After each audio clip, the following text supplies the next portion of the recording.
તે સમયની અંદર જુવાન સિંહે સામસૂન પર હુમલો કર્યો ત્યારે સામસૂન પર દેવનો અભિષેક, દેવનો આત્મા આવ્યો અને જેમ સિંહે ગર્જના કરી તેમ સામસૂને પણ ગર્જના કરી અને સિંહની ડાળી પકડીને વચમાંથી ફાડી નાખ્યો.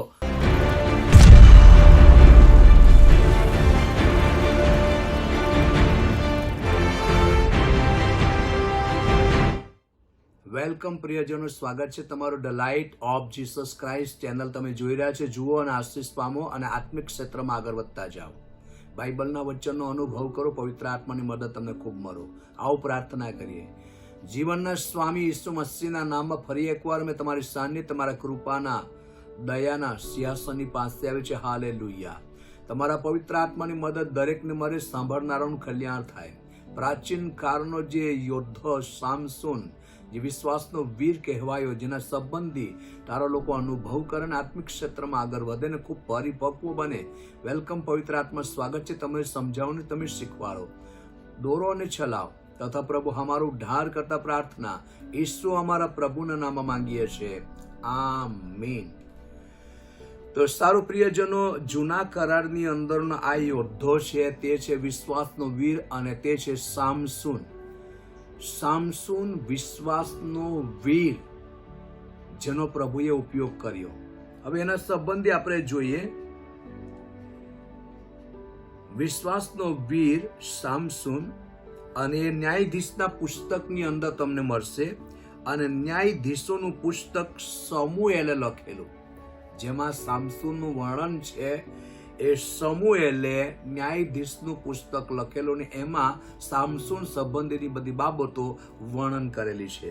ચાલો સામસૂન સંબંધી આપણે જોઈએ અને પ્રભુનો ભક્તિમાં કેવી રીતે વીર બન્યો, જેના સંબંધી આત્મિક બાબતોનો અનુભવ કરીએ અને પવિત્ર આત્માની મદદ માંગીએ કે પવિત્ર આત્મા આના સંબંધી આપણને સારી રીતે સમજાવે અને પવિત્ર આત્માની મદદથી આપણે શીખતા જઈએ. કેમ કે બાઇબલમાં લખેલું છે તે બધું તમને શીખવશે. હા, પવિત્ર આત્માની મદદ લઈને આપણે બધું શીખીએ. ન્યાયાધીશનું પુસ્તક તેનો 13મો અધ્યાય અને 15 થી 17 સુધી હું વાંચું છું. માનોહા દેવના દૂત માટે ભોજન તૈયાર કરવા કહે છે, પણ તે જાણતો ન હતો કે એ તો યહોવાનો દૂત છે. માનોહા એટલે કે જે સ્ત્રીના પેટે જન્મવાનો હતો સામસૂન, એનો પિતા માનોહા દેવના દૂતની સાથે વાર્તાલાપ કરે છે. હું તમારી પાસે વાંચું છું. ન્યાયાધીશનું પુસ્તક 13મો અધ્યાય ને 15 થી 17 સુધી જુઓ. ત્યારે માનોહાએ યહોવાના દૂતને કહ્યું, કૃપા કરીને એક બકરીનું બચ્ચું તારે સારું અમે રાંધીએ ત્યાં લગી તું અમારી ખાતર થોભ. કલમ 16. યહોવાના દૂતે માનોહાને કહ્યું, તું મને રોકી રાખીશ તો પણ હું તારી રોટલી ખાઈશ નહીં, અને જો તું દન્નાળ પણ તૈયાર કરે તો તે તારે યહોવાને ચડાવવું જોઈએ, કેમ કે માનોહા જાણતો ન હતો કે તે યહોવાનો દૂત છે. કલમ 17. અને માનોહાએ યહોવાના દૂતે પૂછ્યું, તારું નામ શું છે, કે તારા વચન ફળીભૂત થાય ત્યારે અમે તારું સન્માન કરીએ. જો કે માનોહાએ પૂછ્યું કે તારું નામ શું છે, અને બીજી બાબત કે માનોહા બિલકુલ જાણતો નહીં હતો કે આ પરમેશ્વરનો દૂત છે. પરંતુ એ પરમેશ્વરનો દૂત છે એમ ન જાણવાના કારણથી તેના માટે જમવાની વ્યવસ્થા કરે છે કે હું જમવાનું તમારા માટે બનાવું. પરંતુ દેવના દૂતે કહ્યું કે હું રોટલી ખાઈશ નહીં, હું રોટલી ખાઈશ નહીં અને હું થોભીશ પણ નહીં. પરંતુ દેવના દૂતે કહ્યું, જો તારે અર્પણ તૈયાર કરવું છે, ચડાવવું છે તો પરમેશ્વરને ચડાવ. પરંતુ એ જાણતો ન હતો કે આ તો પરમેશ્વરનો દૂત છે. અને પરમેશ્વરના દૂતે બિલકુલ માનોહાને સમજાવ્યો. માનોહાની સાથે મોઢામોઢ દેવના દૂતે વાત કરી. હવે સામસૂનનો જન્મ સંબંધી જોવા જાય તો ન્યાયાધીશનું પુસ્તક તેનો 13મો અધ્યાય ને 1 થી 13 સુધી વાંચો તો અહીંયા એમ લખેલું છે. જુઓ, દેવની દ્રષ્ટિમાં ઇઝરાયલ ભૂંડું કામ કરતા રહ્યા 40 વર્ષ સુધી દેવે પલિસ્તીની હાથમાં સોંપી દીધા. હવે પલિસ્તીનના હાથમાં જે ઇઝરાયેલી પ્રજા હતી તેને છોડાવવાને માટે યોદ્ધાની જરૂર હતી. પરમેશ્વર સ્વર્ગદૂત મારફતે માનોહાની સાથે અને સ્ત્રીની સાથે વાત કરે છે. જોઈએ ગાતી બાઇબલ શું કહે છે. 1:13 ઇઝરાયેલ પુત્રોએ ફરી યહોવાની દ્રષ્ટિમાં જે ભૂંડું હતું તે કર્યું અને 40 વર્ષ સુધી યહોવાએ તેઓને પલિસ્તીઓના હાથમાં સોંપી દીધા. કલમ 2 દાનના કુટુંબનો સોરાહનો રહેવાસી માનોઆહે નામે એક માણસ હતો. તેની સ્ત્રી વાંજળી હતી, તેને ફરજંદ થતા નહોતા. યાને કે માનોહાની પત્ની વાંજળી હતી, તેને સંતાન થતા ન હતા. યહોવાના દૂતે તે સ્ત્રીને દર્શન દઈને કહ્યું, હવે જો તું વાંજળી છે, તને ફરજંદ થતા નથી, પણ હવે તને હમેલ રહેશે ને પુત્રનો પ્રસવ થશે. પરમેશ્વરના દૂતે જે સામસૂન જન્મ લેવાનો હતો, જેના સંબંધિત દેવના દૂતે પરમેશ્વરે જેમ કહ્યું હતું તેમ આ માનોહાની પત્ની સ્ત્રી જે વાંજળી હતી તેને મહિના રહેશે કે દહાડા રહેશે એવી વાત કરી રહ્યો છે. કલમ 4 માટે હવે કૃપા કરીને સાવધ રહેજે, દ્રાક્ષરસ કે મદ્ય પીસ નહીં ને કંઈ અશુદ્ધ વસ્તુ ખાઈશ નહીં. એક ચેતવણી પણ આપે છે સ્ત્રીને કે કેવી રીતે પ્રક્રિયાનું પાલન કરવાનું, કે દ્રાક્ષરસ તદ ઉપરાંત કંઈ પણ જેવી અશુદ્ધ વસ્તુ હોય એ ખાવું નહીં. એવી રીતે એ માનોહાની પત્નીની સાથે દેવના દૂતે વાત કરી.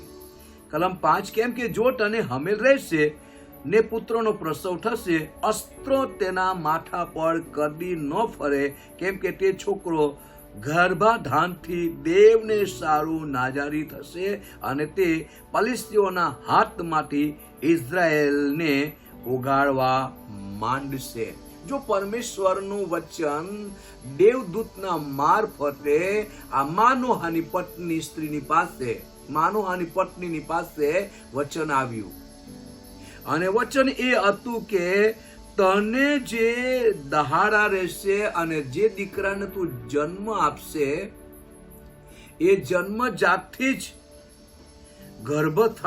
ગર્ભાસ્થાનથી જ દેવને સારું નાજારી થશે. દેવને સારું નાજારી થશે. નાજારીનો મતલબ કે આત્માનો ઉદ્ધાર કરી શકે એવો પ્રચાર કરનાર વ્યક્તિ.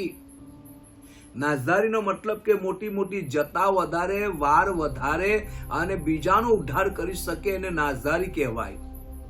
હવે આજે પરમેશ્વર તરફથી એને નાઝારી નામ આપવામાં આવ્યું અને બાઇબલ કહે છે અને તે પલિસ્તીઓના હાથમાંથી ઇઝરાયેલને ઉગાડવા માંડશે, કે ઇઝરાયેલી પ્રજાને આ સામસૂન છોડાવશે. યાને કે જે દીકરો જન્મશે એ ગર્ભધાનથી જ દેવને સારું નાજારી છે, એના માથા પર અસ્ત્ર ફરશે નહીં.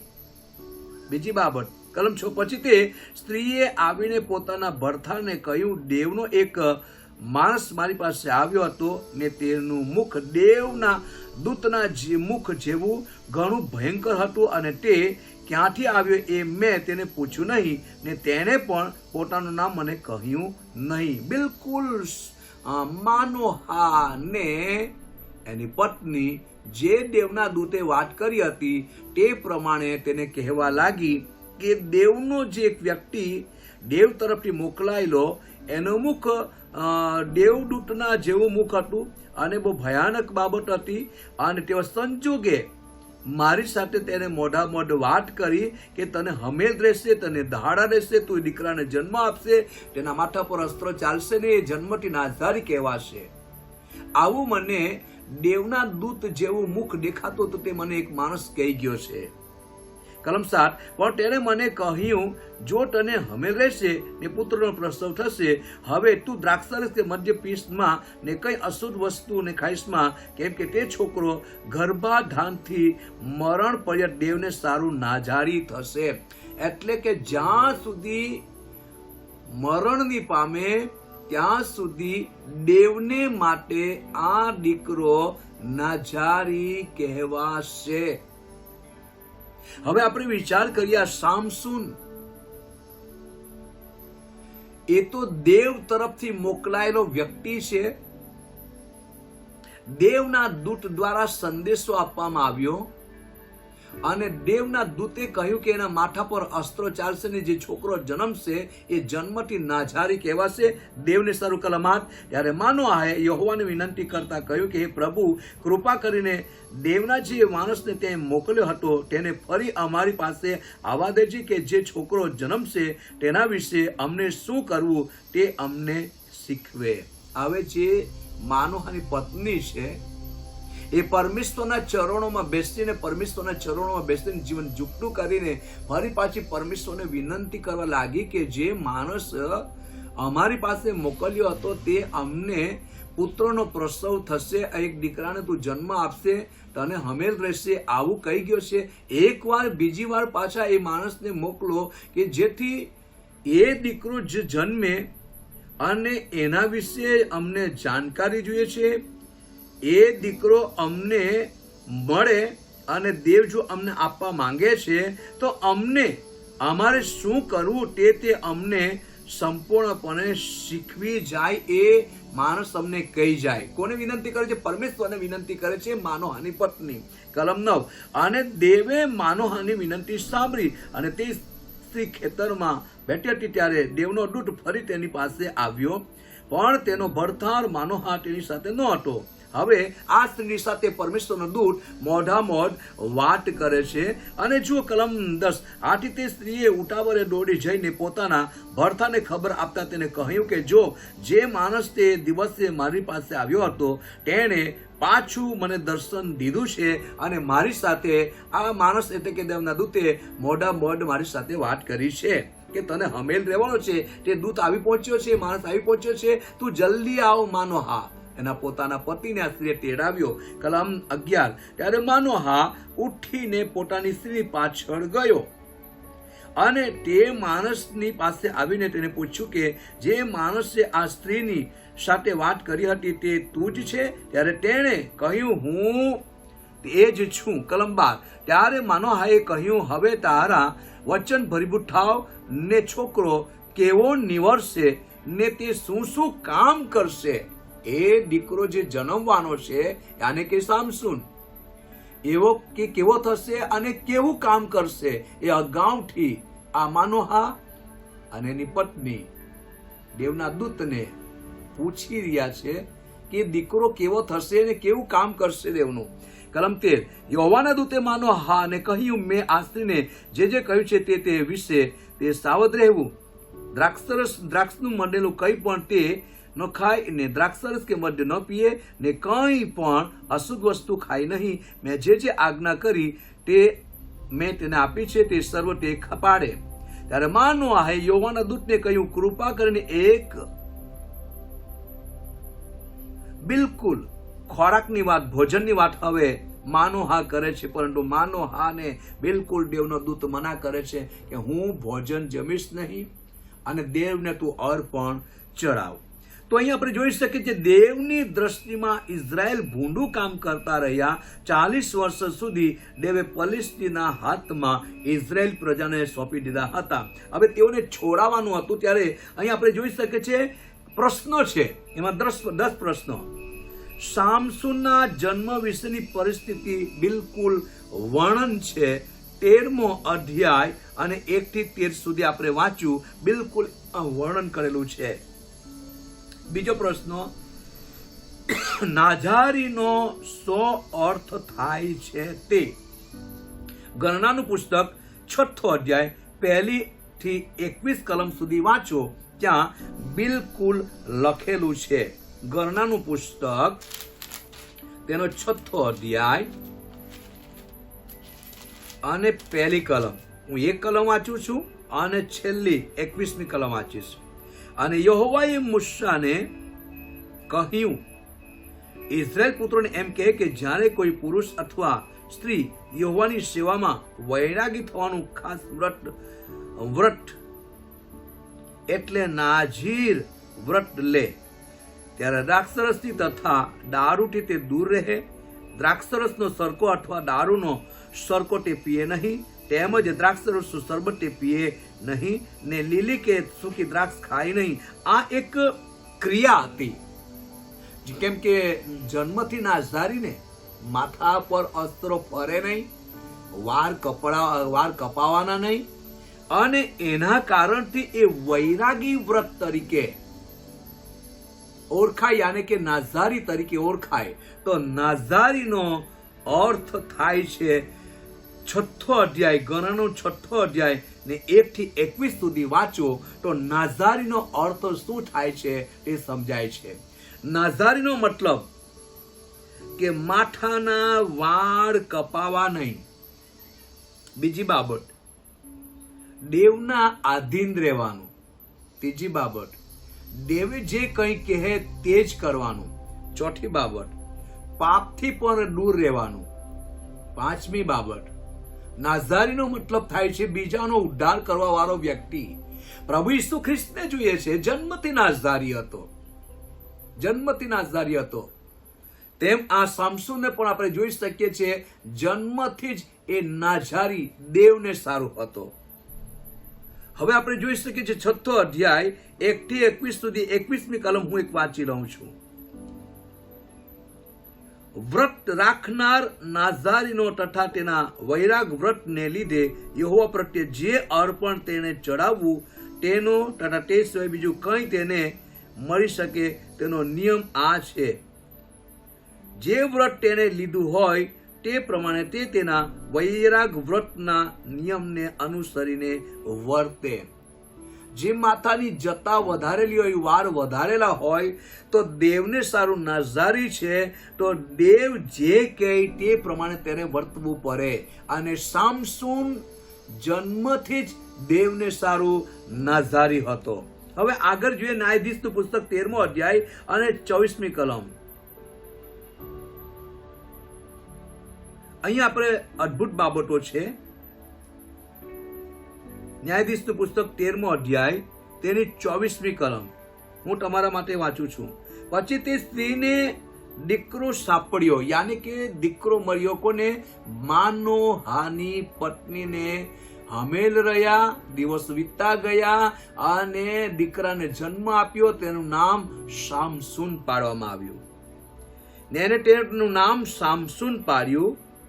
તેણે તેનું નામ સામસૂન પાડ્યું ને તે છોકરો મોટો થયો ને યહોવાએ તેને આશીર્વાદ આપ્યો.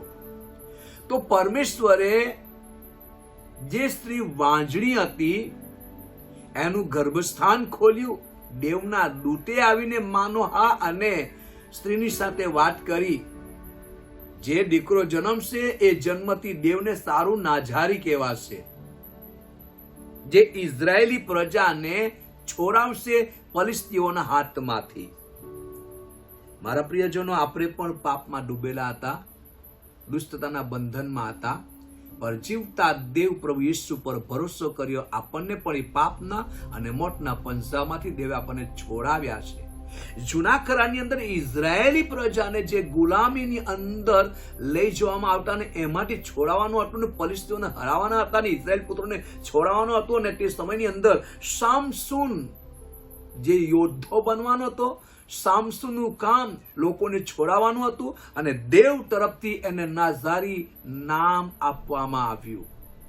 બાઇબલ આપણને આ પ્રમાણે કહે છે, સામસૂન પર એક બાબત પરમેશ્વરની કૃપા હતી અને દેવની કૃપાના અવસ્થા વિશે આપણે જાણવું જ જોઈએ. ચોથો પ્રશ્ન, સામસૂનનો તેના મા બાપ સાથે કેવા પ્રકારનો સંબંધ છે? સામસૂનનો તેના મા બાપ સાથે કેવા પ્રકારનો સંબંધ છે?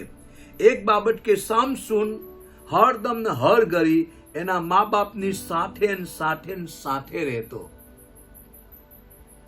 આજ્ઞાનું પાલન કરતો, આધીનતામાં રહેતો. જ્યારે ભર જુવાનીમાં આવ્યો ત્યારે ટીમના જ્યારે ગયા સામસૂન એના મા બાપ, ત્યારે ટીમનાની દ્રાક્ષવાડીઓમાંથી એક જુવાન સિંહ નીકળ્યો. મા બાપ આગળ નીકળી ગયા, પરંતુ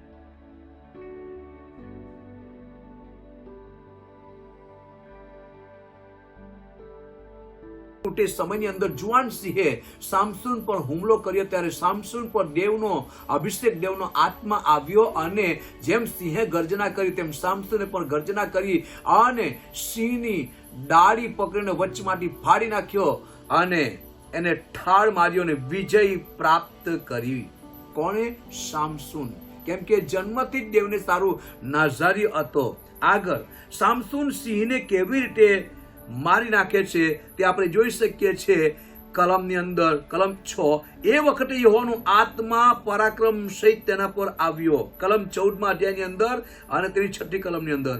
ને જેમ બકરીના બચ્ચાને ચીરી નાખે તેમ તેને એને ચીરી નાખ્યો ને તેના હાથમાં કંઈ પણ ન હતું, પણ તેને જે કામ કર્યું હતું તેની ખબર તેને પોતાના મા બાપને આપી નહીં. અહીં આપણે જોઈ શકીએ છીએ કે મા બાપની સાથે જ હતો. મા બાપ આગળ નીકળી ગયા અને જ્યારે સામસૂન પર જુવાન સિંહે ગર્જના કરી, હુમલો કર્યો, પરંતુ તેને બકરાની બચ્ચાની માફક તેને ચીરી નાખ્યો અને વિજય પ્રાપ્ત કર્યો. કેમ કે જ્યારે સામસૂન પર કોઈ હુમલો થાય ત્યારે દેવનો આત્મા એના પર ઉતરી આવતો અને સામર્થ્યથી ભરાઈને યુદ્ધના મેદાનમાં, રણક્ષેત્રમાં એ વિજય પ્રાપ્ત કરતો. આગળ આપણે જોઈ શકીએ છીએ 6થો પ્રશ્ન, પાછળથી તે એ પ્રસંગનો કેવો ઉપયોગ કરે છે. યાને કે સિંહને, જુવાન સિંહને માર્યા પછી એમાંથી મધ નીકળ્યું અને એ ખાતો રસ્તે જતો ત્યારે એને પ્રશ્ન કર્યો, ખાનારમાંથી ખાવાનું નીકળ્યું અને મધ જેવું મીઠું લાગ્યું. ખાનારમાંથી ખાવાનું નીકળ્યું અને મધ જેવું મીઠું લાગ્યું. તો એ વિજય કેવી રીતે પ્રાપ્ત કર્યો એને? આ પ્રિયજનો, કેમ કે દેવનો આત્મા એના પર પરાક્રમ સહિત ઉતર્યો હતો. હા, આ જો કદાચ સમજવા માટે તમને અઘરું લાગે તો પણ ન્યાયાધીશનું પુસ્તક તમે વાંચો એટલે સામસૂન જે પરમેશ્વરનો ભક્ત યોદ્ધો કેવી રીતે દેવ તેનો ઉપયોગ કરતો એ આપણે સમજી શકીએ છીએ. 7મો પ્રશ્ન, સામસૂનની પત્ની ઓખાણાનો જવાબ કેવી રીતે મેળવે છે? એક બાબત, એ ઓખાણાનો જવાબ એટલા માટે મેળવે છે કેમ કે એ પોતે દલીલા એની પત્ની તરીકે જ હતી અને એમના પ્રેમમાં એ પડેલો હતો. એવા સંજોગોમાં ફલિસ્તીઓએ એને ફોસલાવીને, દલીલાને ફોસલાવીને પૂછ્યું કે સામસૂન યોદ્ધો સિંહ સામે મુકાબલો કરે છે, ગધેરાના જડબાથી 1000ને મારી નાખે છે, તો આટલી મોટી તાકાતની શક્તિ એનામાં છે ક્યાંથી? તો ફલિસ્તીઓએ આ સ્ત્રીને કહ્યું કે તું કોઈ પણ રીતે પતાવી ફોસલાવીને પૂછ કે સામસૂન તારામાં આ શક્તિ છે, તને અમે શું કરીએ કે તું બંધાય? એને જુદી જુદી બાબતોથી કહ્યું અને એને બાંધે, દોરડાથી બાંધે, લીલા સૂતરથી બાંધે, કોઈ પણ બાબતોથી બાંધે, પણ એને તોડીને ટુકડા કરી નાખતો અને વિજય પ્રાપ્ત કરતો અને ફલિસ્તીઓને સંપૂર્ણ હરાવતો જતો અને ઇઝરાયેલી પ્રજાને છોડાવતો જતો. અને એ તાકાત સામસૂનની અંદર હતી અને દલીલાના પ્રેમમાં હોવાને લીધે દલીલા એની પત્ની તરીકે જ હતી.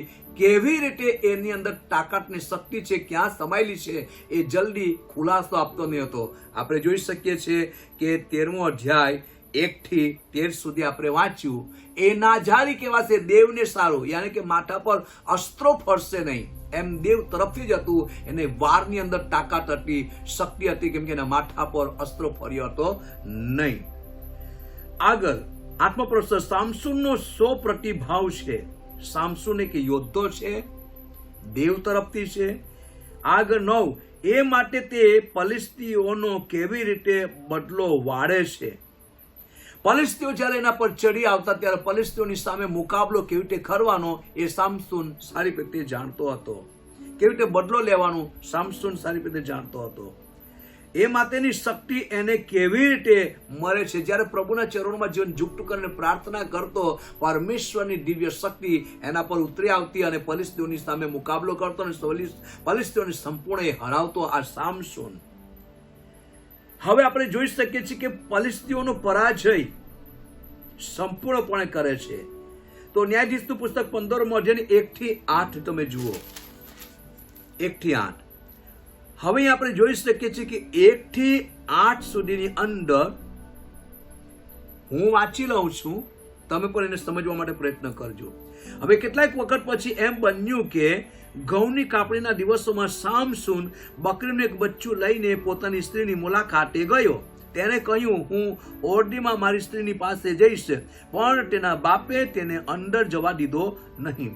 તેના બાપે તેને કહ્યું, મને નિશ્ચય એમ લાગ્યું કે તું તેને તદ્દન ધિક્કારે છે, માટે મેં તારા સાથીને તેને સોંપી દીધીશું. તેની નાની બહેન તેના કરતા સુંદર નથી? કૃપા કરીને તેને બદલે એને લે. અને સામસૂને તેઓને કહ્યું, હવે જો હું ફલિસ્તીઓને કંઈ ઉપદ્રવ કરું તો એમાં મારો દોષ નહીં.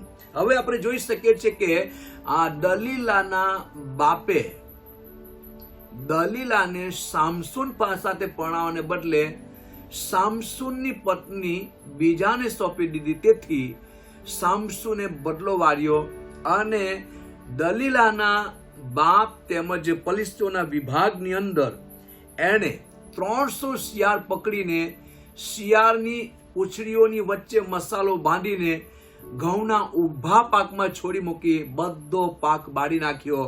અને જો 15મો અધ્યાય અને 1 થી 8 સુધી વાંચો તો ફલિસ્તીઓને સંપૂર્ણપણે હરાવ્યા. ફલિસ્તીઓ હારતા ગયા. 300 શિયાળ પકડીને 2 પૂંછડીની વચ્ચે મસાલો બાંધીને ફલિસ્તીઓના ઊભા પાકમાં છોડી દીધા અને ફલિસ્તીઓને સંપૂર્ણ તે હરાવતો ગયો, વિજય પ્રાપ્ત કરતો ગયો.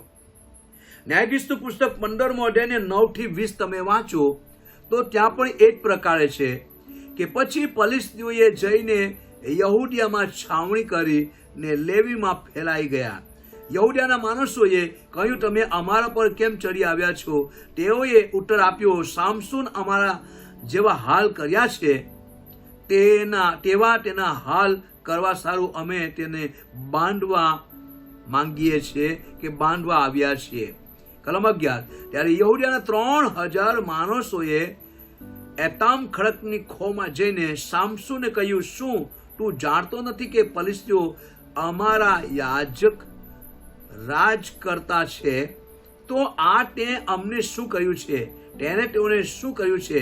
તેઓએ જેવું મને કર્યું તેવું મેં તેઓને કર્યું છે. હવે યહૂદિયા લોકો ફલિસ્તીઓને એક રાજકર્તા તરીકે માન્ય કરતા હતા અને એ બાબતો સામસૂન ને બાંધવા માટે 3000 આવેલા કે અમારે કોઈ પણ રીતે ફલિસ્તીઓને મારી નાખનાર યોદ્ધા સામસૂનને અમારે બાંધવો છે અને ધરપકડ કરવી છે. અને સામસૂનની પાસે જઈને વાત કરી ત્યારે સામસૂને કહ્યું કે જેવું એ લોકોએ મારી સાથે કર્યું તેવું મેં કર્યું છે, મેં પણ બદલો વાળ્યો છે. હવે નવા કરારની અંદર બાઇબલમાં એમ લખેલું છે, બદલો લેવું વેરવાળું એ મારું કામ છે. જૂના કરારની અંદર અલગ બાબત છે, નવા કરારની અંદર અલગ બાબત છે. પણ સામસૂન સંબંધી જોવા જાય તો સામસૂન એક વિશ્વાસનો વીર યોદ્ધો અને જન્મજાતથી દેવને સારું નાઝારી હતો, જે દેવનું કામ કરતો અને ફલિસ્તીને હરાવતો ગયો અને ઇઝરાયલ પુત્રોને કોઈ પણ રીતે જીત પમાડવા માટે આગળ વધતો ગયો. તેઓએ તેને કહ્યું, તને ફલિસ્તીઓના હાથમાં અમે સોંપી દેવાને અમે તને બાંધવા આવ્યા છે. સામસૂને તેઓને કહ્યું, મારી આગળ તમે સમ ખાઓ કે તમે પોતે મારા પર તૂટી નહીં પડો. બિલકુલ જે કબૂલાત કરાવતો અને ત્યાર પછી બાંધતા તો સામાન્ય દોડીને આપણે તોડી નાખીએ એવી રીતે દોરદાને સામસૂન તોડી નાખતો, કેમ કે જન્મથી દેવને સારું નાઝારી હતો અને દેવનું સામર્થ્ય સામસૂન પર રહેતું હતું. જો તમે 9 થી 20 સુધી વાંચતા જાઓ તો કેવી વિજય પ્રાપ્ત કરતો જાય છે અને ઇઝરાયેલી પ્રજાને સામસૂન જીતાડતો જાય છે. આગળ ન્યાયાધીશનું પુસ્તક 13મો અધ્યાય તેની 15મી કલમ જુઓ. 13મો અધ્યાય તેની 15મી કલમ. ત્યારે માનો આહે યહોવાના દૂતને કહ્યું, કૃપા કરીને એક બકરીનું બચ્ચું તારે સારું અમે રાંધીએ, ત્યાં લગી તું અમારી ખાતર થોભ. પરંતુ કલમ 16 પ્રમાણે યહોવાના દૂતે માનોહાને કહ્યું, તું મને રોકી રાખીશ તો પણ હું તારી રોટલી ખાઈશ નહીં, અને જો તું દળણા પણ તૈયાર કરે તો તે તારે યહોવાને ચડાવવું જોઈએ. માનો હા સામસોનનો પિતા એ જાણતો જ નહીં હતો કે આ દેવનો દૂત જે મારી સાથે મોઢામોઢ વાત કરે છે. આગળ આપણે જઈએ, ન્યાયાધીશનું પુસ્તક 16મો અધ્યાય અને 1 થી 3. સામસુન ગાજામાં ગયો ને ત્યાં એક વેશ્યાને જોઈને તેની પાસે ગયો. ગાજીઓએ ખબર મળી કે સામસુન અહીં આવ્યો છે. તેઓએ તેને ઘેરી લીધો ને સવારે દિવસ ઉગતા આપણે તેને મારી નાખીશું એમ વિચાર કરીને તેઓ આખી રાત નગરના દરવાજામાં સંતાઈ રહ્યા ને આખી રાત ગુપચુપ બેસી રહ્યા. મધરાત લગી સામસુન સૂઈ રહ્યો ને મધરાતે ઉઠીને તેણે નગરના દરવાજાના કમાન્ડ તથા બંને બારસાકો પકડીને ભૂંગળ સહિત ખેંચી કાઢ્યા ને તેમને ખાંદ પર મૂકીને હેબ્રોનની સામેના એક પર્વતના શિખર પર લઈ ગયો. તો આપણે જોઈ શકીએ છીએ કે 16મા અધ્યાયની અંદર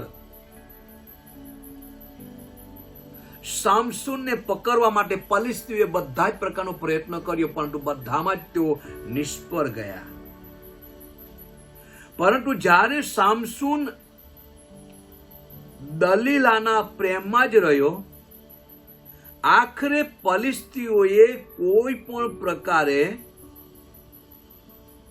દલીલાને સમજાવીને સામસુનની કેવી રીતે ધરપકડ કરવાની અને સામસુનમાં જે તાકાત શક્તિ છે તે ક્યાંથી છે એ બધું જાણી લેવાને માટે દલીલાના પ્રેમમાં પડેલો દલીલાએ જ કોઈ પણ રીતે સામસુનને ફોસલાવવાની પ્રયત્ન કર્યો. તો આપણે 16મા અધ્યાયની અંદર જોઈ શકીએ છીએ. તે પછી એવું બન્યું કે તેને સોરેકની ખીણમાંની દલીલા નામની એક સ્ત્રીની સાથે પ્રીતિ થઈ. ત્યારે ફલિસ્તીઓના સરદારોએ તેની પાસે આવીને તેને કહ્યું, તેનું મહાબળ શામાં રહેલું છે હે દલીલા, તથા શા ઉપાય વડે તેના પર પ્રબળ થઈને અમે તેને બાંધીને દુઃખ દઈએ દલીલા? એ તું તેને ફોસલાવીને શોધી કાઢ દલીલા, તો અમારામાંનો પ્રત્યેક જણ તને 1100 રૂપિયા આપશે દલીલા. સાંભળ, એને તું કોઈ પણ રીતે ફોસલાવીને પૂછ કે સામસુનમાં તાકાત ક્યાંથી છે. કલમ 6. દલીલાએ સામસુને કહ્યું, તારું મહાબળ શામાં રહેલું છે, તથા તું સાથી બંધાય કે જેથી તને દુઃખ દઈ શકાય તે તું કૃપા કરીને મને કહે. જો કોઈ પણ રીતે પોતાના પ્રેમની જાળમાં ફસાવીને દલીલા સામસુને ફોસલાવે છે કે સામસુનમાં મહાશક્તિને બળ ક્યાંથી છે એ જાણવા માંગતી હતી. એ કોના કહેવાથી? પૈસાના લાલચના કારણથી ફલિસ્તીઓની કહેલી વાતને માન્ય કરીને દલીલાએ પહેલા તો સામસુનને છેતર્યો, બીજી વખત પણ છેતર્યો. એવી રીતે જોવા જાય તો એક રીતે જોવા જાય તો સામસુન વ્યભિચારમાં જીવન ગુજારતો નહીં હતો. બીજી રીતે જોવા જાય તો વ્યભિચાર બી કરેલો કહેવાય. પહેલી બાબત જોવા જાય તો દલીલા એક એની પત્ની તરીકે હતી અને એના મા બાપની સાથે વાત પણ થઈ હતી, તો પણ એના બાપે એની પત્નીને બદલે એની બેનને આપવાની વાત કરી અને દલીલાને બીજી જગ્યાએ આપી દેવાનો પ્રયત્ન કર્યો, અને જેના કારણથી ફલિસ્તીઓની સામે તેને વેરવાર્યું. હકીકત રીતે જોવા જાય તો એક રીતે સામસુન વ્યભિચારી બી કહેવાય અને બીજી રીતે જોવા જાય તો વ્યભિચારી નહીં કહેવાય. હવે જ્યારે પાપ માણસના જીવનની અંદર આવે છે ત્યારે પાપ પરિપક્વતા અને મોતને ઉપજાવે છે. તેથી બાઇબલ કહે છે કોઈનું પરીક્ષણ થયું તો દેવ મારું પરીક્ષણ કર્યું છે એમ તેનો ન કહેવું, કેમ કે દુષ્ટતાથી દેવનું પરીક્ષણ થતું નથી. દેવ કોઈને પરીક્ષણમાં નાખતો પણ નથી, પણ દરેક માણસને પોતાને દુર્વાસનાથી ખેંચાઈને તથા લલચાઈને પરીક્ષણમાં પડે છે. પછી દુર્વાસના ગર્ભ ધરીને પાપને જન્મ આપે છે અને પાપ પરિપક્વ થાય ત્યારે મોતને ઉપજાવે છે. દલીલાના પ્રેમમાં પડવાના કારણથી ફલિસ્તીઓએ કોઈ પણ રીતે સામસુનને ધરપકડ કરવા માટે દલીલાનો ઉપયોગ કર્યો. કલમ 7. સામસુને તેને કહ્યું, કદી નહીં સુકાયેલા એવા 7 લીલા બંધનથી જો તેઓ મને બાંધે તો હું નિર્બળ થઈને બીજા માણસના જેવો થઈ જાઉં. દલીલાએ પૂછ્યું તો ખરું, પણ દલીલાને સરખો જવાબ નહીં આપ્યો. એને તો એમ કહી દીધું, 7 લીલા બંધથી જો મને બાંધે તો હું સામાન્ય નિર્બળ માણસ થઈ જાઉં, સાધારણ માણસ જેવો થઈ જાઉં. આખરે એમ કર્યું બાંધ્યો પણ ખરો. અને પછી દલીલાએ કહ્યું, ફલિસ્તીઓ તારા પર ચડી આવ્યા છે. એવો શબ્દો બોલતાની સાથે જ એ જે દોરડા એને બાંધેલા હતા, સણની દોરીથી એને બાંધેલો હતો, એ બાંધેલા હતા, આપોઆપ એક ઝટકામાં એને તોડી નાખ્યા. અને બાઇબલ એમ કે છે 7 લીલા બંધ તેની પાસે લાવ્યા ને લઈને તેને તે વડે તેને બાંધ્યો. હવે તેણે કેટલાકને અંદરની ઓરડીમાં સંતાડી રાખ્યા હતા. પછી તેને કહ્યું, સામસૂન, ફલિસ્તીઓ તારા પર ચડી આવ્યા છે. એટલે જેમ સરની દોરી આગને અડક્યાથી તૂટી જાય છે, તેમ તેણે તે બંધ તોડી નાખ્યા. એમ તેના બળ વિશે ખબર પડી નહીં. હવે એનું બળ ક્યાં છે? પરમેશ્વરના દૂતે કહ્યું હતું કે દેવને સારું નાજારી કહેવાશે, એના માથા પર અસ્ત્રો ચાલશે નહીં. એનું મહાબળ એના માથાના વારની અંદર હતું. અને દેવનો પરાક્રમ સહિત એનો આત્મા એના પર, દેવનો પવિત્ર આત્મા એના પર ઉતરતો હતો. હવે બીજી બાબત 10મી કલમ. પછી દલીલા સામસૂને કહ્યું, તે મારી મસ્કરી કરીને મને જૂઠી વાત કહી છે. હવે તું કઈ રીતે બંધાઈ શકે તે કૃપા કરીને મને કહે. જો મારા પ્રિયજનો, પાપ એવું છે કે પાપ એક શક્તિ છે, પાપનો મુસારો મરણ છે. જ્યારે માણસ પાપ તરફ ધ્યાન આપવાનું શરૂઆત કરી દે છે, પાપ ધીરે ધીરે પરિપક્વ બને છે. અહીંયા જોઈ શકીએ છીએ કે દલીલાના પ્રેમમાં પડવાના કારણથી પાપ ધીરે ધીરે ધીરે ધીરે સામસૂનો પીછો કરવા લાગ્યું. એનામાં જે મહાબળ હતી, શક્તિ હતી, દેવનો પવિત્ર આત્મા એની સાથે રહેતો હતો, પરંતુ એ જાણતો નહીં હતો કે મારી સાથે શું ઘટના બની રહી છે. કલમ આગળ 11મી કલમ. તેને કહ્યું, કદી વપરાય ન હોય એવા નવા દોરથી જો તેઓ મને બાંધે તો હું નિર્ભર થઈને બીજા માણસ જેવો થઈ જાઉં. તેથી દલીલાએ તથા નવા દોરડા લીધા ને તે વડે તેને બાંધ્યો. પછી તેને કહ્યું, સામસૂન, ફલિસ્તીઓ તારા પર ચડી આવ્યા છે. અંદરની ઓરડીમાં માણસો સંતાઈ રહ્યા હતા, પણ તેને સૂતરના દોરાની પેઠે પોતાના હાથ પર બંધ તોડી નાખ્યા. ત્યારે દલીલાએ સામસૂને કહ્યું, તે અત્યાર સુધી મારી મસ્કરી કરી છે ને મને જૂઠું જ વાત કહી છે. તું શા વડે બંધાઈ શકે તે મને કહે. વારે વારે પ્રેમમાં ફોસલાવીને સામસૂનમાં જે મહાશક્તિ હતી એને બહાર કાઢવું, એને બાંધવું, ફલિસ્તીના હાથમાં સોંપી દેવું, એને દુઃખ દેવું, એને મારી નાખવું. બિલકુલ આ દલીલાનો ઉપયોગ કરે છે ફલિસ્તીઓ. હવે આગળ આપણે જોઈએ, એમ લખેલું છે ફરી પાછું કલમ 13. ત્યારે દલીલાએ સામસૂને કહ્યું, તે અત્યાર સુધી મારી મસ્કરી કરી છે ને મને જૂઠું જ કહ્યું છે. તું શા વડે બંધાઈ શકે તે મને કહે. તેને કહ્યું, જો તું મારા માથાની 7 લટો થાનની સાથે વણે તો તેણે સારના ખીલા સાથે તે બાંધીને તેને કહ્યું, સામસૂન, ફલિસ્તીઓ તારા પર ચડી આવ્યા છે. તેણે ઊંઘમાંથી જાગીને સારનો ખીલો તથા થાન ખેંચી નાખ્યા. ત્યારે તેને કહ્યું કે તારું દિલ મારા પર નથી, છતાં તું કેમ કહી શકે કે હું તારા પર હેત રાખું છું. આ 3 વાર તે મારી મસ્કરી કરી છે ને તારું મહાબળ સામા રહેલું છે તે મને કહ્યું નથી. કલમ 16. હવે ધ્યાનથી સાંભળજો. 1 વારની, 2 વારની, 3 વાર. માથી લખેલી સુવાર્તા 4થા અધ્યાયની અંદર પણ પ્રભુ ઈસુ ખ્રિસ્તની પાસે શેતાન પહોંચે છે, એની કમજોરીને શોધે છે. પરંતુ પ્રભુ ઈસુ ખ્રિસ્ત 1 નહીં, 2 નહીં, 3 વાર વિજય પ્રાપ્ત કરે છે. અહીં દલીલાને કહેવા વાળા ફલિસ્તીઓ કેવી રીતે સામસૂન પકડાય, મહાબળ સામા સમાયેલું છે તે ફોસલાવીને પૂછ. 1 વાર નહીં, 2 વાર નહીં, 3 વાર વારે વારે પાપ એનો પીછો કરતું રહ્યું. વારે વારે એને ફોસલાવવાનો પ્રયત્ન કર્યો. આખરે છેવટે એને ખુલાસો કરી દીધો સામસૂને. કલમને જુઓ. હું 16મી કલમથી વાંચું છું ફરી પાછો. અને એમ થયું, 16મી કલમ, એમ થયું કે તેને પોતાના વચનો વડે તેને દરરોજ આગ્રહ કરીને હઠેટ કરી, જેથી તેનો જીવ મરણ તુલ્ય અકળાયો. વારે વારે વારે વારે ફોસલાવા માટે, એની ધરપકડ કરવાને માટે, સામસૂનને પરમેશ્વરથી અલગ કરી નાખવાને માટે, પરમેશ્વરથી જુદો કરી નાખવાને માટે દલીલાએ કોઈ પણ તેને ફોસલાવાનો પ્રયત્ન કર્યો. આખરે સામસૂને ખુલાસો કરી નાખ્યો. કલમ 17. ત્યારે તેને પોતાનું દિલ ખોલીને તેને કહ્યું, મારા માથા પર કદી અસ્ત્ર ફર્યો નથી. જેમ આપણે 13મા અધ્યાયની અંદર એને જન્મથી દેવ તરફથી કહેવામાં આવ્યું કે નાઝદારી કહેવાશે, એના માથા પર અસ્ત્ર ફરશે નહીં.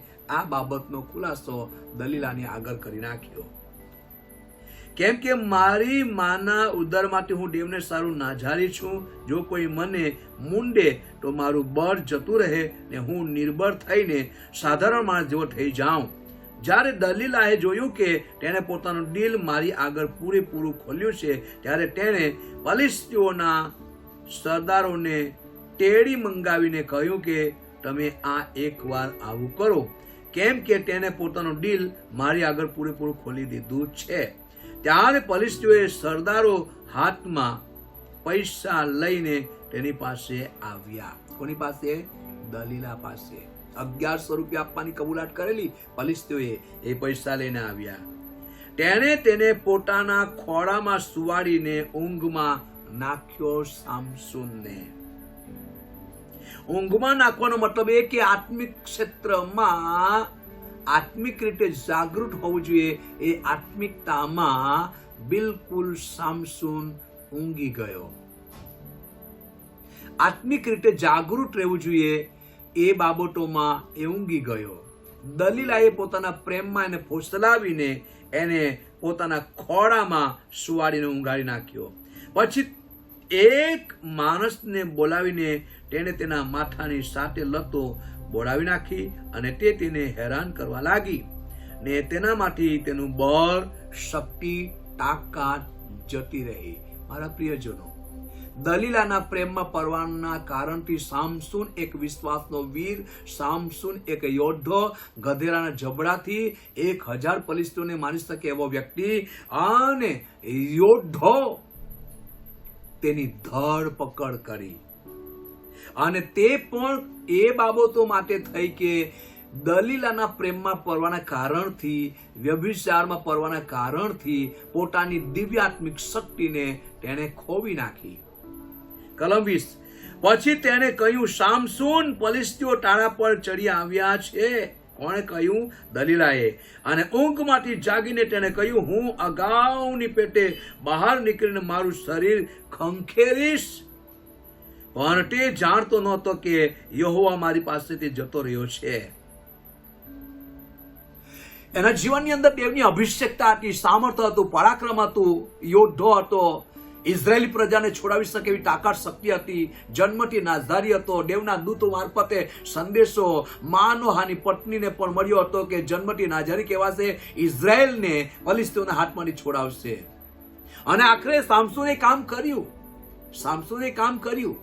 પરંતુ મારા પ્રિયજનો, જ્યારે એને કોઈ પણ રીતે વ્યભિચારી આત્માએ ફોસલાવીને પાપમાં ડૂબાડી નાખવા માટે પ્રયત્ન કર્યો, સામસૂન પારખી ના શક્યો કે દલીલા મારી સાથે શું વર્તાવ કરી રહેલી છે. આખરે ફલિસ્તીઓની આગળ એની ધરપકડ કરવાને માટે, જન્મથી નાઝદારી હતો, દેવ તરફથી માથા પર અસ્ત્ર ફર્યો ન હતો, એ બાબતનો ખુલાસો દલીલાને કરી દેવાના કારણથી દલીલાએ તો ફલિસ્તીઓ સાથે વાચા બાંધેલી હતી અને ફલિસ્તીઓએ કહ્યું કે તમને આટલા રૂપિયા આપી દઈશ, પણ કોઈ પણ રીતે એનામાં મહાબળ ક્યાં સમાયેલું છે એ તું શોધી કાઢ, અમને કહે કે અમે એની ધરપકડ કરીએ.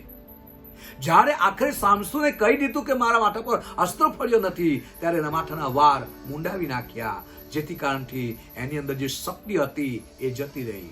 દેવનો અભિષેક હતો, જતો રહ્યો. દેવના આત્માએ એને સાથ આપ્યો નહીં. એ તો જૂના કરારની વાતો છે, પરંતુ નવા કરારની અંદર તમારે જટા વધારવાની જરૂર નથી. કેમ કે પુરુષને લાંબા વાર સોંપતા નથી, પણ સ્ત્રીઓને લાંબા વાર શોભે છે એના આચ્છાદનને માટે. આચ્છાદનને માટે. તો બાઇબલ આપણને આ પ્રમાણે કહે છે. કલમ 20. પછી તેને કહ્યું, સામસૂન, ફલિસ્તીઓ તારા પર ચડી આવ્યા છે.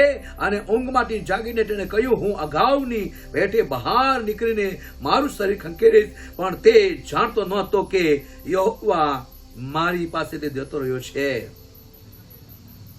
પરંતુ જ્યારે ફલિસ્તીઓએ એની ધરપકડ કરી, કલમ 21, ત્યારે ફલિસ્તીઓએ તેને પકડીને તેની આંખો ફોડી નાખી.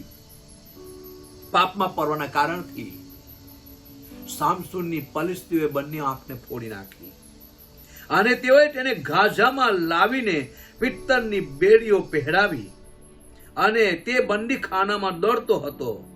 આવા સંજોગોમાં તેને ખરો પસ્તાવો કર્યો, એને મન બદલ્યું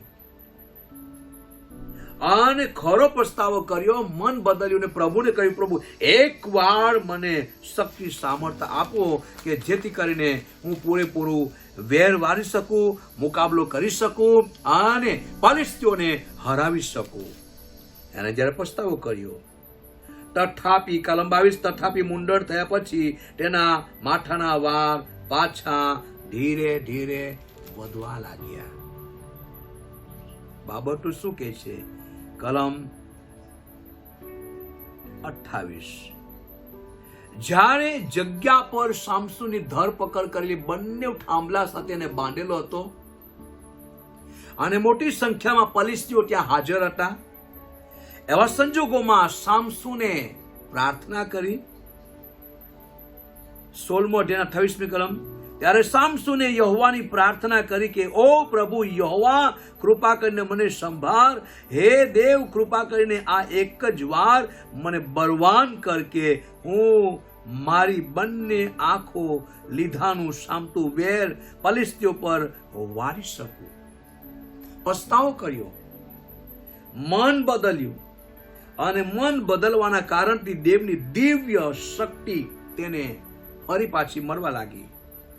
જો તમે ન્યાયાધીશનું પુસ્તકનું 16મો અધ્યાય જ્યારે 23મી કલમ જોઈ લો, ઉપર 23મી કલમ હું તમારા માટે વાંચું છું. 23મી કલમ, ફલિસ્તીઓના સરદારો પોતાના દેવ આગળ મહાયજ્ઞો ચડાવવાને તથા આનંદ કરવાને એકઠા થયા, કેમ કે તેઓએ કહ્યું, અમે સામસૂનની ધરપકડ કરી છે, સામસૂન હવે અમારા હાથમાં છે, અમે વેર વારીશું. અને સામસૂનને બંને થાંભલા સાથે બાંધી દીધો હતો. પરંતુ જ્યારે એને મન બદલ્યું, પસ્તાવો કર્યો, માથાના વાળ ફરી પાછા વધવા લાગ્યા અને તેવા સંજોગોની અંદર બધા જ ફલિસ્તીઓનું મોટું ઝુંડ એ જગ્યા પર એકત્ર હતું. 3000 માણસો ધાબા ઉપર હતા અને સ્ત્રીઓ પણ હતી, બાળકો પણ હતા. એકી સામતું વેર વારવાને માટે સામસૂને પસ્તાવો કરીને દેવને વિનંતી કરી. એના માથાના વાળ વધવા લાગ્યા. કલમ 29, પછી વચ્ચેના બંને થાંભલા જેના પર ઘરનો આધાર રહેલો હતો તે સામસૂને પકડ્યા, એટલે એકને જમણા હાથથી ને એકને ડાબા હાથથી ને તેમને અધેલીને તે ઊભો થયો. અને સામસૂને કહ્યું, હું ફલિસ્તીઓની સાથે ભલે મળું. પછી પોતાના સંપૂર્ણ બળથી તે વાંકો વળ્યો, એટલે સરદારો પર તથા તેની અંદરના સર્વ માણસો પર તે ઘર તૂટી પડ્યું. આ પ્રમાણે મળતી વેળાએ જેઓને તેણે મારી નાખ્યા તેઓની સંખ્યા તેની હયાતીમાં તેણે મારી નાખેલા માણસો કરતા વધારે હતી. પછી તેના ભાઈ તથા તેના મા બાપના ઘરના સર્વ માણસો ત્યાં આવીને તેને લઈ ગયા ને સોરાહ તથા એસ્તાએલની વચમાં તેના બાપ માનોહાના કબ્રસ્તાનમાં તેઓએ સામસૂનને દાટ્યો. તેને 20 વર્ષ સુધી ઇઝરાયલનો ન્યાય કર્યો હતો અને યુદ્ધના મેદાનમાં, રણક્ષેત્રમાં સામસૂને વિજય પ્રાપ્ત કર્યો હતો. જન્મથી નાસધારી હતો, એના માથા પર કદી અસ્ત્ર પડ્યો ન હતો, પરંતુ કેવી રીતે એને વિજય પ્રાપ્ત કર્યું. જો તમે ન્યાયાધીશનું પુસ્તક ઘરે જ્યારે તમે હો ત્યારે સારી રીતે વાંચો ત્યારે તમને સમજાશે કે સામસૂન કેવી રીતે ધર મજબૂત ને પરિપક્વ બનતો ગયો. મારા પ્રિયજનો, જ્યારે દેવના પવિત્ર આત્માની મદદ આપને મળતી હોય, દેવના પવિત્ર આત્માનું સામર્થ્ય આપને મળતું હોય અને પ્રભુના આધીનતામાં તમે ચાલતા હોય, આવા સંજોગોમાં મહેરબાની કરીને દેવના અભિષેકને સાચવી રાખવાને માટે પાપથી દૂર રહેવાની જરૂર છે, વ્યભિચારથી દૂર રહેવાની જરૂર છે. આ યોદ્ધો સામસૂન કેવી રીતે માર્યો ગયો? એનું એક જ કારણ, એના માથા પર કદી અસ્ત્ર પડ્યો નહોતો, જન્મથી નાઝારી હતો, દેવનું કામ કરવા માટે તૈયાર થયેલો. એના બાપ માનો હા, અને સ્ત્રીએ પણ પૂછ્યું હતું દેવના દૂતને કે મોટો થશે ત્યારે કયું કામ કરશે. દેવના દૂતે વિગતવાર જણાવી દીધું હતું કે એ ઇઝરાયેલી પ્રજાને ફલિસ્તીઓના હાથમાંથી છોડાવશે, અને આખરે એમ કર્યું. ઇઝરાયેલી પ્રજાને એને છોડાવ્યા, પરંતુ યુદ્ધના મેદાનમાં, રણક્ષેત્રમાં જ્યારે એ પાપમાં પડ્યો, તે પાપમાં પડવાના કારણથી ફલિસ્તીઓની બંને આંખ ફોડી નાખી. આખરે ફરી પાછો એને પસ્તાવો કર્યો, ડબલ સામર્થ્યને મર્યું, માથાના વાળ પાછા વધવા લાગ્યા, અને 21 સામતું વેર મારીને ફલિસ્તીઓને સંપૂર્ણ હરાવ્યા. આવી રીતે સામસૂન પણ મરણ પામ્યો.